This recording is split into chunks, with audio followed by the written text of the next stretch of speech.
রাজশাহীতে গ্রাম আদালত সম্পর্কে সচেতনতা বৃদ্ধিতে স্থানীয় সরকারি ও বেসরকারি প্রতিষ্ঠানসমূহের অংশগ্রহণ সমন্বিত পরিকল্পনা প্রণয়ন বিষয়ে কর্মশালা অনুষ্ঠিত হচ্ছে।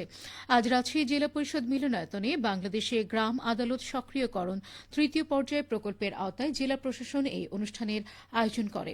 অনুষ্ঠানে সভাপতিত্ব করেন জেলা প্রশাসনের স্থানীয় সরকার বিভাগের উপপরিচালক জাহিউল ইসলাম। কর্মশালায় জানানো হয় ২০২৪ সালের ফেব্রুয়ারি থেকে চলতি বছরের মে মাস পর্যন্ত রাজশাহী জেলার ৭২টি ইউনিয়ন পরিষদের গ্রাম আদালতে ৪,১৮৭টি মামলা দায়ের হয়। এর মধ্যে প্রায় ৮০% মামলা নিষ্পত্তি হয়েছে। আর এসব মামলায় ক্ষতিপূরণ আদায় হয়েছে ৪,৪৬,৭১,০৬১টি। গ্রাম আদালতের সেবা সম্পর্কে সচেতনতা বাড়াতে সরকারি বেসরকারি সংস্থাগুলো কিভাবে কার্যকর করা যায় তা কর্মশালায় চিহ্নিত করা হয়। রাজশাহীর গোদাগাড়িতে মোবাইল কোর্ট পরিচালনা করে ৩ প্রতিষ্ঠানকে জরিমানা করা হয়েছে। এ সময় অস্বাস্থ্যকর পরিবেশ, মেয়াদ উত্তীর্ণ ও পচা বাসি খাবার বিক্রি এবং মানবদেহের জন্য ক্ষতিকর কেমিক্যাল ব্যবহার করার দায়ে ৩টি প্রতিষ্ঠানকে অর্থদণ্ড প্রদান করা হয়। গতকাল উপজেলা নির্বাহী কর্মকর্তা ও নির্বাহী ম্যাজিস্ট্রেট ফয়সাল আহমেদ এই মোবাইল কোর্ট পরিচালনা করেন। মাটিকাটা ইউনিয়নের গোপালপুর এবং দেওপাড়া ইউনিয়নের রাজবাড়ী হাট এলাকায় ভোক্তা অধিকার সংরক্ষণ আইন ২০০৯ এর বিভিন্ন ধারায় এই মোবাইল কোর্ট পরিচালনা করা হয়। অভিযানে গোপালপুরের খায়রুল হোটেল অ্যান্ড রেস্টুরেন্টের মালিক খায়রুল ইসলামকে এবং একই এলাকার মোহাম্মদ টনিকে ২,০০০ টাকা করে মোট ৪,০০০ টাকা জরিমানা করা হয়। সিরাজগঞ্জে মাসিক রাজস্ব সম্মেলন সভা অনুষ্ঠিত হয়েছে। আজ সকালে জেলা প্রশাসক কার্যালয়ে শহীদ শামসুদ্দিন সম্মেলন কক্ষে সভাটি অনুষ্ঠিত হয়। মাসিক রাজস্ব সভায় প্রধান অতিথি ছিলেন সিরাজগঞ্জের জেলা প্রশাসক মোহাম্মদ নজরুল ইসলাম। তিনি বলেন, জেলার অভ্যন্তরীণ রাজস্ব আহরণ বৃদ্ধিতে কৃষকদের গুরুত্ব বাড়াতে হবে। একই সাথে রাজস্ব প্রদানকারীদের হয়রানি রোধেও কার্যকর ব্যবস্থা গ্রহণ করতে হবে। অতিরিক্ত জেলা প্রশাসক রাজস্ব লিটুস লরেন্স চিরানের সভাপতিত্বে সভায় আরও উপস্থিত ছিলেন অতিরিক্ত জেলা প্রশাসক সার্বিক গণপতি রায়, স্থানীয় সরকার বিভাগের উপপরিচালক মোহাম্মদ কামরুল ইসলাম। নাটোরে বাদামের আশানুরূপ ফলন পাওয়া যাচ্ছে। চলছে জমি থেকে বাদাম উত্তোলন উৎসব। বাদাম তোলা ও শুকানোর কাজে এখন ব্যস্ত সময় পার করছেন কৃষকরা। বাদাম নিয়ে এখন শুনুন আমাদের নাটোর জেলা সংবাদদাতার একটি প্রতিবেদন। রবি মৌসুমের বাদাম চাষে নাটোরে আশানুরূপ ফলন পাওয়া যাচ্ছে। চলছে জমি থেকে বাদাম উত্তোলন উৎসব। বাদাম তোলা ও শুকানোর কাজে এখন ব্যস্ত সময় পার করছেন কৃষকরা।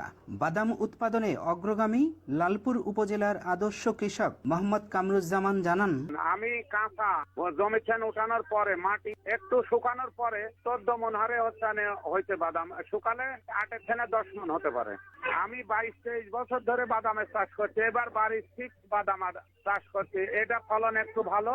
সম্ভবত শুকনা বাদাম 8 থেকে 10 মন হবে। 12 থেকে 14 মন ওজন দিয়ে আর কি লেবারের টাকা দিচ্ছি। আমি এই বছরে আবাদ করছি, মনে 18 বিঘে আবাদ করছি। পরে বাজারে মোটামুটি দর ভালো, 36-3700 টাকা মন বাজারে নিচ্ছে। লালপুর উপজেলা কৃষি অফিসার প্রীতম কুমার হোর বললেন, ২০২৪-২৫ মৌসুমে লালপুর উপজেলায় ৪৬০ হেক্টর জমিতে চীনাবাদামের আবাদ হয়েছে। তার মধ্যে বিনা চীনাবাদাম ৬, বিনা চীনাবাদাম ৮ এবং বাড়ি চীনাবাদাম ৮ উল্লেখযোগ্য পরিমাণ আবাদ হয়েছে। চীনাবাদামের আবাদ বৃদ্ধির লক্ষ্যে রবি ২০২৪-২৫ মৌসুমে কৃষি প্রণোদনা কর্মসূচির আওতায় কৃষি বিভাগ হতে ২০০ জন কৃষকের মাঝে বিনামূল্যে বীজ ও রাসায়নিক সার বিতরণ করা হয়েছে।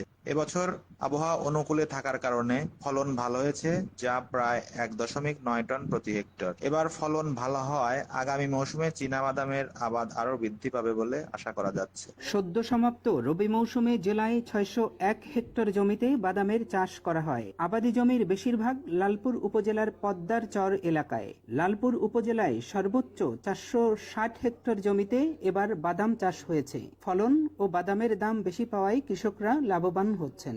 ফরাজি আহমদ রফিক বাবন, নাটোর জেলার সংবাদদাতা, বাংলাদেশ বেতার, রাজশাহী।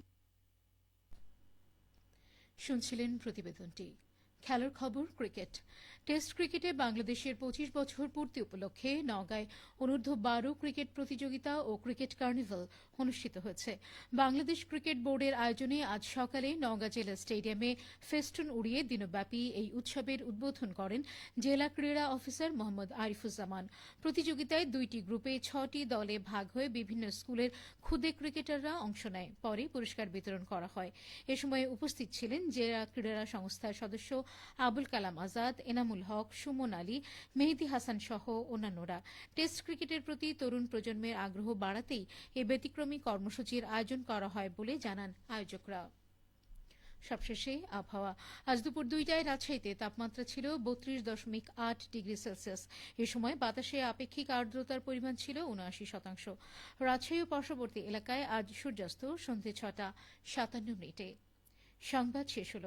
আমাদের পরবর্তী সংবাদ বিকেল 4টা 5 মিনিটে।